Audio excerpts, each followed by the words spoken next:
Hi, I'm Danny Morrison, and shortly you'll be hearing some stories about my career and playing against the likes of Sachin Tendulkar and maybe taking a hat-trick or two way back in 1994.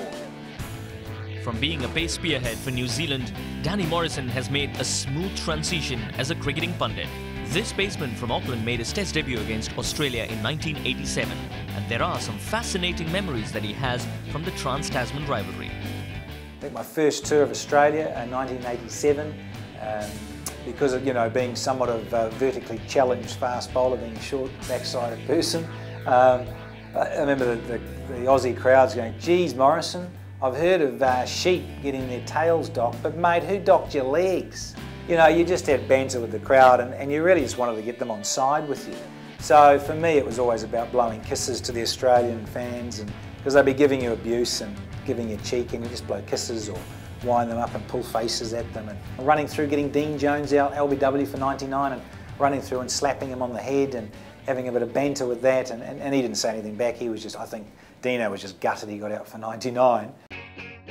In his playing days, Danny was a lively swing bowler. One of the highlights of his career was the hat-trick against India in the first ODI of the series in Napier in 1994. Danny still remembers it, quite obviously. What I remember about it is it being brought back and just wanting to get it full, get it in the block hole, bowling to Kapil Dev, which was always a good, exciting challenge, the old legend in the game, and playing Kapil, but yeah, it just came out well, really. Came out and just tried to bowl in swinging Yorkers, and as you say, Kapil chopped on, and Kohler got one in the middle stump, and then poor old Man Mongia got pushed down the order.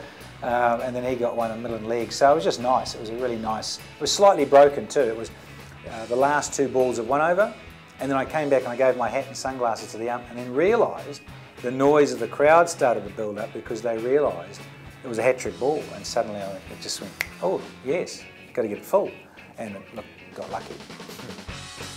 But in the second match of the series, India hit back with a masterstroke. Sachin Tendulkar was promoted to open the batting for the first time ever in an ODI, and the impact was instantaneous. The Kiwi bowlers bore the brunt as the little maestro smashed a 49-ball 82. That day smashed us all around the park. It was a good flat one-day cricket wicket, and well, he was on course to get the fastest one-day 100 at that point, and then got out for 82.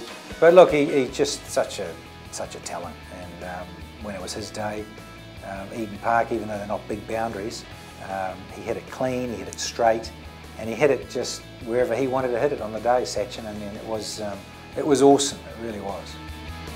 Coming back to Danny, he was known to be a genuine rabbit with the bat. In 48 Test matches that he played, he scored a blob in 24 innings, but he's also remembered for his batting exploits in his last Test match.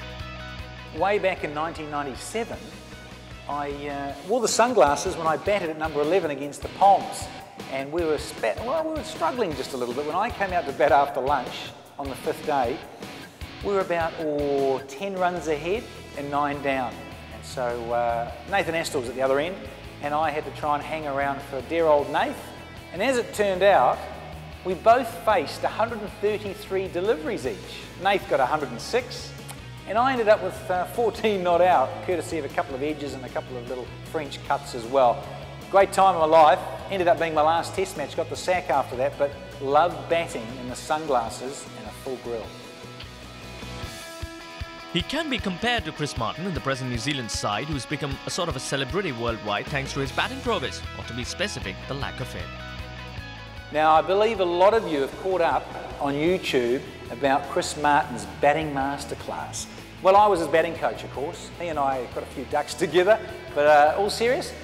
Yeah, he's got a bit of work to do on that batting, but he's running out of time. Needs to use the bat more and get into line. Keep working, Chris. More ducks around the corner. He might have been a cricketer, but like most New Zealanders, Danny Morrison too is crazy about rugby. A game in which New Zealand can lay claim to be a world power. The 2011 Rugby World Cup will be solely hosted by New Zealand, and he's excited about it like most of his fellow countrymen. A lot of pressure on New Zealand to win that Rugby World Cup again in New Zealand's own backyard to emulate 1987, so 1987 to 2011. So a lot of pressure on the rugby side, and and they feel it. You know, New Zealand public almost go into mourning. It's a bit like when the cricket team, you know, a bit like, I suppose, Tendulkar getting out cheaply in the Cricket World Cup in 2003 to Glenn McGrath, and you know, the place goes silent and you sort of want to put the old black armbands on and go into mourning. But it's a bit like that for New Zealanders. They're rugby obsessed. Well, the game of cricket and sport overall can certainly do with a few more characters like Danny Morrison.